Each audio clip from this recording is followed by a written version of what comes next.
Hello dear students, chapter number 7 में बेटा आज हम पढ़ेंगे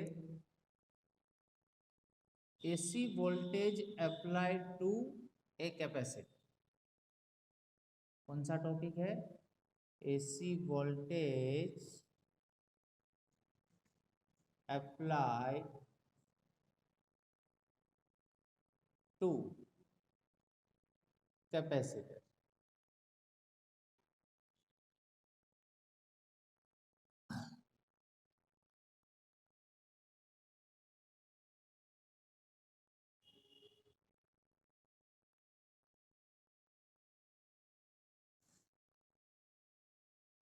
सबसे फर्स्ट इस सर्किट में यहाँ पे AC voltage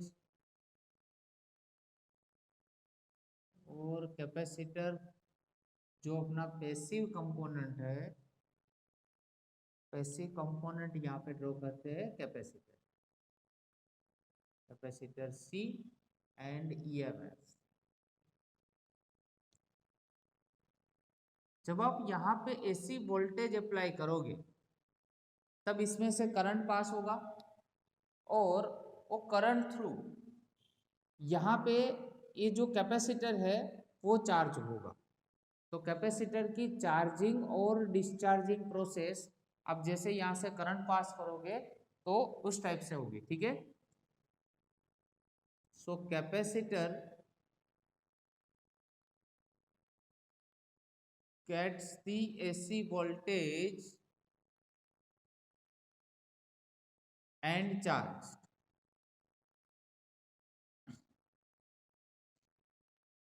So the voltage which is applied to capacitor is a AC voltage and the formula of AC voltage is V is equal to Vm sin omega t. अभी capacitor का formula था Q is equal to C by V, Q is equal to C by V. So capacitance is equal to Q V लिख सकते हो, Q we, ठीक है। और V is equal to तो हमारे पास क्या है? Vm sine omega T. क्या है? Vm sine omega T. अभी इसमें से करंट का फॉर्मूला निकालना हो तो current I is equal to क्या था हमारे पास? तो सबसे फर्स्ट तो इसमें से V को सब्जेक्ट बनाते, तो V इज इक्वल टू हो गया C divide by Q, C divide by Q। V is equal to है हमारे पास Vm sine omega T.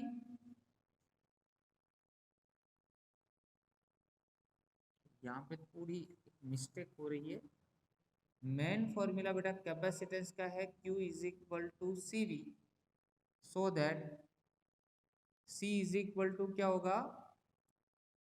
Q by V, okay. तो C इज इक्वल टू यहाँ पे क्या लिखेंगे? Q डिवाइड बाय V का है हमारे पास Vm sine omega T.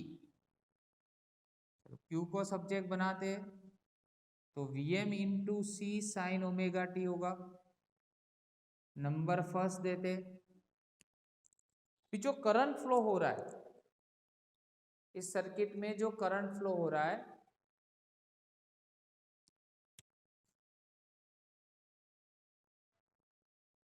Current I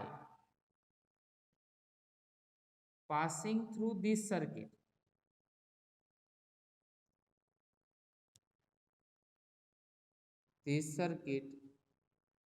I is equal to होगा dq divide by dt, so that I is equal to d by dt और q की रिप्लेस में VMC साइन ओमेगा टी।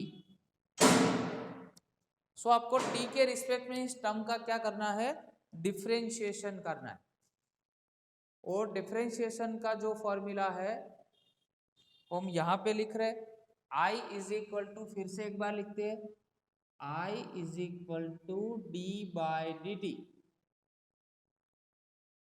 चलो Vm into C और sine omega T.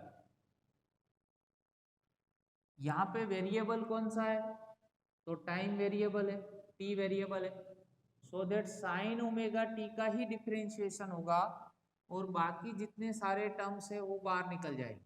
तो यहाँ पे V M into सी वो बाहर निकल गया और डी बाई डी टी, और यहाँ पे बेटा हो गया साइन ओमेगा टी। अभी साइन ओमेगा टी का आप डेरिवेशन जानते हो, क्या होता है, कोस ओमेगा टी, और ओमेगा टी का फिर से ओमेगा होगा।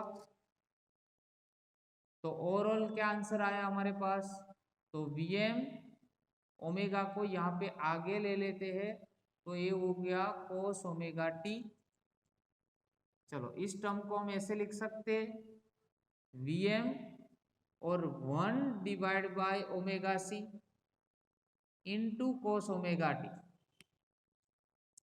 ठीक है, चलो अभी कोस ओमेगा टी को अगर साइन में कन्वर्ट करना है, कोस को अगर साइन में कन्वर्ट करना है तो ऐसे लिख सकते हैं omega T plus pi by to,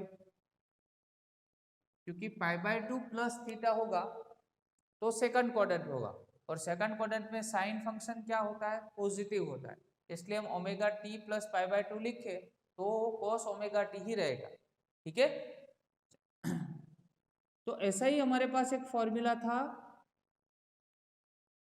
I is equal to I M sine omega T plus pi by two से इसको इक्वेट करते हैं, I is equal to I M, तो ये फॉर्मूला तो आई एम का बन गया, तो I m is equal to हम क्या लिख सकते हैं, V m 1 divide by omega C.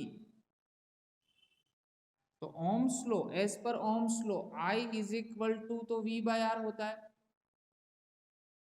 तो रेजिस्टिव सर्किट अगर होती है तो उसमें जो रेजिस्टेंस वर्क करता है, ऐसा ही वर्क यहाँ पे कौन कर रहा है, ये टर्म कर रहा है कि नहीं, क्योंकि V M divide by R जैसा फॉर्मूला है। तो इस टर्म को हम रिएक्टेंस नाम देते, पर एक कैपेसिटर का रिएक्टेंस है इसलिए उसको बोला जाता है capacitive reactance, XC. So XC is called, XC is equal to formula क्या आया, 1 upon omega C is equal to, इसको क्या बोला जाएगा, कैपेसिटिव रिएक्टेंस, कैपेसिटिव रिएक्टेंस। चलो यूनिट क्या होगा, unit of XC is omega, क्योंकि वन काइंड ऑफ रेजिस्टेंस ही है। यहाँ पे जो रेजिस्टेंस था वो डीसी में था, यहाँ पे एसी की जब बात करेंगे और जब कैपेसिटर को वोल्टेज हम अप्लाई करेंगे तब रिएक्टेंस आता है, तो उसको क्या बोलते हैं हम, कैपेसिटिव रिएक्टेंस। और रिएक्टेंस है तो उसका भी यूनिट क्या होगा, ओम ही होगा। डन। अभी ग्राफ ड्रॉ करते, relation between voltage and current in capacitive circuit. तो कैपेसिटर को जब हम ऐसी वोल्टेज अप्लाई करते हैं तब उसका ग्राफ कैसा होता है। सो यहां पे लिखते हैं ग्राफ ऑफ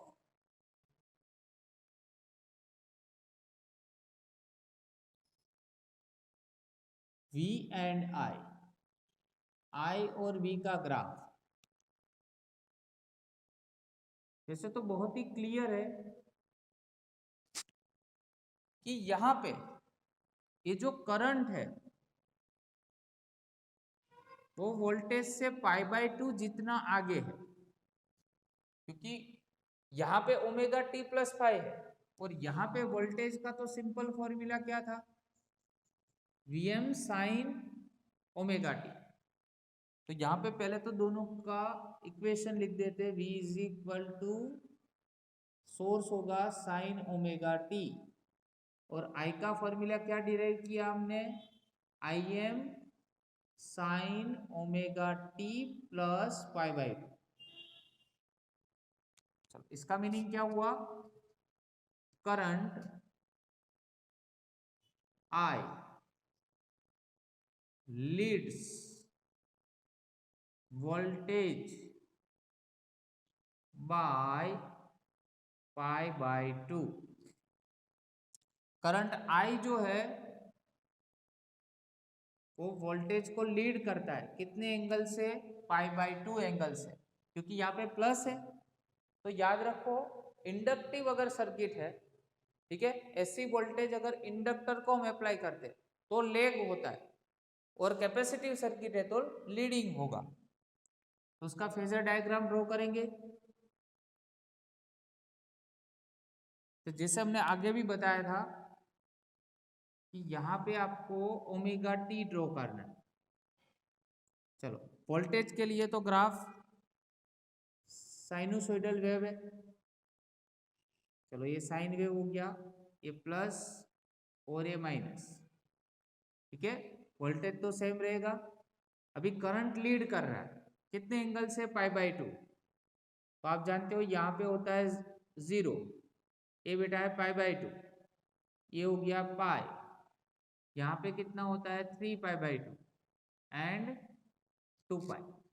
चलो लीड कर रहा है, दैट मीन्स करंट आपको पाई बाय 2 से यहाँ मिलेगा फर्स्ट।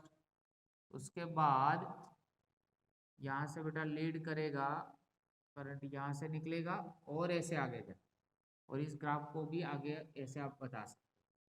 तो दोनों के बीच में जो फेज डिफरेंस रहेगा वो ऑलवेज कितना रहेगा, पाई बाय 2 जितना रहेगा। फेज का डिफरेंस ऑलवेज बेटा कितना रहेगा, पाई बाय 2 जितना। सो फेजर डायग्राम में और एक यहाँ पे रेफरेंस कंसीडर कर रहे कि यहाँ पे मान लो ये वोल्टेज है, तो वोल्टेज में से एक लाइन आपको ड्रॉ करनी है। चलो तो ये वोल्टेज में से लाइन ड्रॉ कर दी, ये हो गया आपके पास V, ठीक है। और करंट में से एक लाइन ड्रॉ करनी, इस लाइन को भी यहाँ से भी एक्सटेंड कर दो, और एक करंट में से लाइन ड्रॉ कर दी। देखो ये करंट हो गया, I लिख देते, राइट। चलो तो करंट आपको यहाँ पे मिलेगा I। अब ये दोनों के बीच का फेज का डिफरेंस कितना होगा, 90 डिग्री का। करंट लीड कर रहा है वोल्टेज को बाय 90 डिग्री, ठीक है। चलो यहाँ से रेफरेंस लेना है वोल्टेज का, और ये क्या होता है, ओमेगा T1। चलो ये जो आपको मिल रहा है यहाँ पे वोल्टेज कितना मिलेगा, V is equal to Vm sine omega T1, ठीक है। और ये करंट है, तो करंट जो है वो लीड कर रहा है पाई बाय 2 एंगल से। तो यहाँ पे करंट कितना मिलेगा, I is equal to Im sine omega T1 plus pi by 2, right. तो ऐसे आप फेजर डायग्राम भी ड्रॉ कर सकते हो। तो whenever we are applying the AC voltage to capacitor,